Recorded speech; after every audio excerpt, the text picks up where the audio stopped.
Om Shanti. Good morning. साकार मुरली 2 मई 2023। बाबा का मीठा मीठा पत्र मीठे मीठे बच्चों के मीठे मंथन के लिए। मंथन शुरू करने से पहले पवित्रता के सागर शिव बाबा की पवित्र किरणों के नीचे बैठ जाते हैं और अनुभव करते हैं कि मैं पवित्र स्वरूप आत्मा हूँ, पवित्रता के सागर की संतान हूँ। आज की मुरली में मीठे बाबा ने कहा, मीठे बच्चे आत्माभिमानी भव, एक बाप की श्रीमत पर चलते रहो। तुम्हारा ऊंच कुल है, तुम सुदर्शन चक्रधारी बनो। गीता का पहला अध्याय।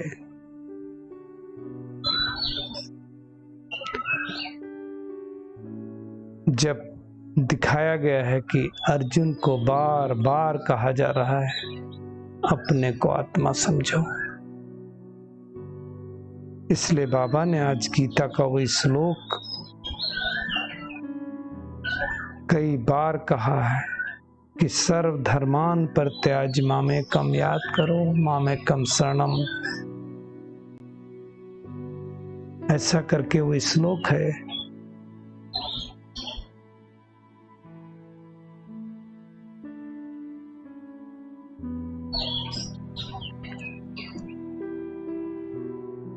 तो कौन सा धर्म त्याग करो?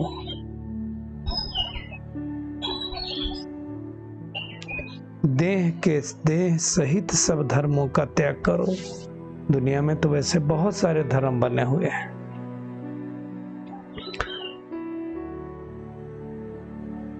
अगर किसी की शरण में जब कोई आत्मा जाती है तो फिर क्या होता है? उसके अनुसार उसके बताए गए रास्ते पर चलती है, क्योंकि शरण आ गया तो आपका तो कुछ नहीं रहा ना। तो बाबा कहता है कि तुम शिव शक्ति पांडव सेना अपने तन मन धन से भारत को स्वर्ग बनाने की सेवा कर रहे हो, और वो भी श्रीमत से।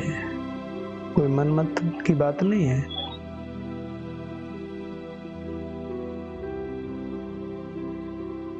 बाबा कहता है दुनिया के जितने लोग हैं, अगर देखा जाए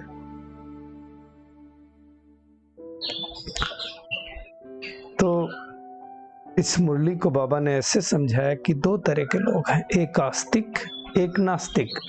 दुनिया के हिसाब से आस्तिक उनको कहा जाता है जो भगवान को मानते हैं, भगवान की पूजा करते हैं, अर्चना करते हैं, भले वो किसी रूप से करते हो और भगवान को किसी रूप से समझते हो। लेकिन भगवान यहाँ क्या कहता है? वो आत्माएं जो भगवान को सर्वव्यापी समझती हैं, कुत्ते बिल्ली पत्थर भीतर ठिक्कर सब में भगवान को मान लेते हैं, वे सब नास्तिक हैं। एक तरफ कहते हैं भगवान सब जगह है, सर्वव्यापी है, और दूसरी तरफ कहते हैं कि जब इस सृष्टि पर, गीता का ही श्लोक है, यदा यदा हि धर्मस्य ग्लानिर्भवति भारताभ्युत्थानम धर्मस्य सृजाम्यहम्। जब जब धर्म की अतिग्लानि होगी तो मैं इस सृष्टि पर आऊंगा और अनेक धर्मों का विनाश करके एक सत्य धर्म की स्थापना करूंगा। एक तरफ ये कहते हैं और दूसरी तरफ कहते हैं परमात्मा सर्वव्यापी है। तो उससे बड़ा नास्तिकपना कोई नहीं है। परमात्मा की महिमा जो है कि वो पतित पावन है, इस सृष्टि को कौड़ी से हीरे जैसा बनाने वाला है, वो फिर सर्वव्यापी कैसे होगा? कई लोग तो शिवोहम कहते हैं, अपने को भगवान समझ लेते हैं। इस कारण ही तो सृष्टि का यह हाल हुआ। इसलिए बाबा ऐसी आत्माओं को नास्तिक कहता है। वास्तव में देखा जाए तो सर्वव्यापी इस समय तो सबके अंदर 5 विकार है। काम, क्रोध, लोभ, मोह, अहंकार सबके अंदर सर्वव्यापी है।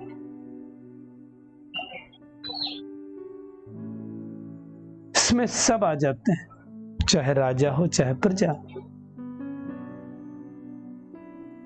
बाबा कहते इसीलिए देखो भारत कितना सिरताज था, अब कब्र दाखिल हो गया है। जितना सोना चांदी हीरे जवाहरात से कहा जाता है वो ऊंटों में भर भर के ले गए।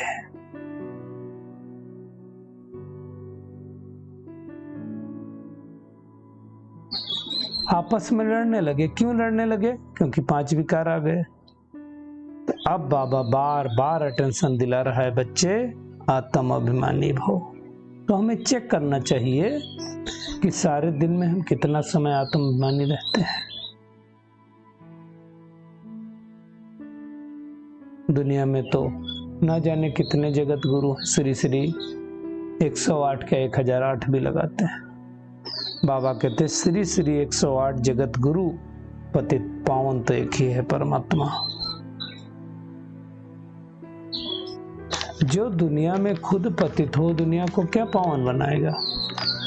तो बाबा आज बार बार अटेंशन देता है कि बच्चे मामेकम शरण में आए हो तो आत्मज्ञानी बनो, दैवी गुणों को धारण करो, तो दैवी गुणों वाले प्रिंस प्रिंसेस की दुनिया में जाएंगे। सृष्टि तो बदलने हैं। बाबा ने चेतावनी दी कि मौत तो सामने खड़ा है, मतलब सृष्टि का परिवर्तन होने वाला है, तो हर एक आत्मा शरीर को छोड़ेगी। तो आप क्या करो? बाबा कहता मुझे याद करो, वर्षे को याद करो। बाबा का वर्षा क्या है? सतयुग की राजधानी, तो उसको याद करो। सचखंड था जब देवी देवताएं राज करते थे 5000 वर्ष पहले। अभी तो झूठ खंड हो गए, इसलिए कहा जाता है झूठी माया, झूठी काया, झूठा सब संसार है। बाबा कहता है मैं फिर से उस सचखंड की स्थापना कर रहा हूं। बस एक ही काम करो, आत्मा समझकर मुझ पिता परमात्मा को याद करो।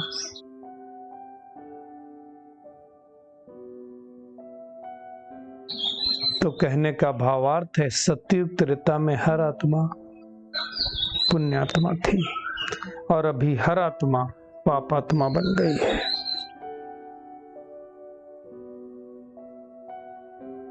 परमात्मा तो इनसे सबसे न्यारा है, तो उनको कभी पुण्य परमात्मा भी नहीं कहते हैं, क्योंकि पुण्य परमात्मा कहेंगे तो फिर पाप परमात्मा हो जाएगा, तो आत्मा ही बनती है। परमात्मा तो इन सबसे न्यारा है। बाबा कहता है तुम्हारे अब 84 जन्म पूरे हुए, मैं आया हूं तुमको वापस ले जाने। तो हमारा वो पिता भी है, टीचर भी है, परम सतगुरु भी है। बस क्या करना है? स्वदर्शन चक्रधारी बनना है। सारी हिस्ट्री ज्योग्राफी की नॉलेज तो परमात्मा ने हमें दे दी। देवताएं कभी सुदर्शन चक्रधारी नहीं होते, समझने की बात है। हालांकि ये अलग बात है कि श्री कृष्ण को सुदर्शन चक्र दिखाया है। दिखाएं कैसे? पिक्टोरियल फॉर्म बनाए कैसे? इसलिए दिखाया गया है। बाबा कहते वो तुम्हारा है। इसलिए दुनिया में देखो ब्राह्मण सबसे ऊंच गाए जाते हैं, चोटी गाए जाते हैं। प्रजापिता की जो संतान ब्रह्मा मुख वंशावली ब्राह्मण बने, उनकी बात है। बाबा कहते हैं पहले ब्राह्मण, फिर क्षत्रिय, फिर वैश्य, फिर शूद्र बनते हैं। इसका मतलब इस सृष्टि पर हर एक आत्मा इस समय क्या है? शूद्र। शूद्र किसको कहा जाता है? जिसके अंदर 5 विकार हो, काम, क्रोध, लोभ, मोह, अहंकार, ईर्ष्या, द्वेष, नफरत, आलस, अलबेलापन, ये विकार है ना। तो बाबा कहता है अब मैं आया हूं सभी पर दया करने के लिए, तो तुम क्या करो?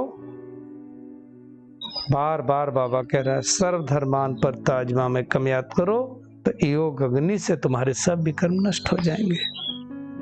और तो कोई तरीका है नहीं। ऐसा तो है नहीं कि कोई पतित पावनी गंगा है और जाकर के डुबकी लगाया और हमारे विकर्म नष्ट हो गए, वो तो होगा नहीं।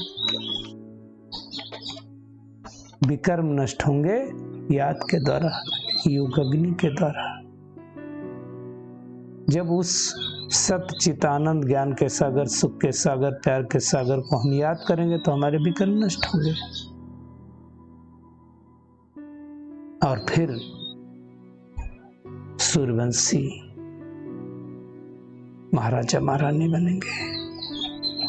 बाबा कहता है वो हद के बापूजी थे तो फानस को भगाया, मैं बेहद का बापूजी इन विकारों को भगाता हूं।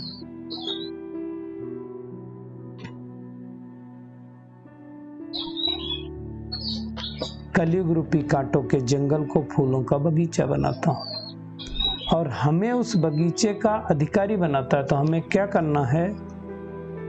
उस बेहद के बापूजी को मन ही मन याद करना है। इसलिए मन मना भोग आता है ना गीता में, तो हमें बड़े प्यार से उनको याद करना है। तो आज क्या होमवर्क करेंगे? एक तो बार बार इस स्मृति को लाना है कि मैं आत्म अभिमानी हूं। सुदर्शन चक्रधारी को घुमाते रहना है।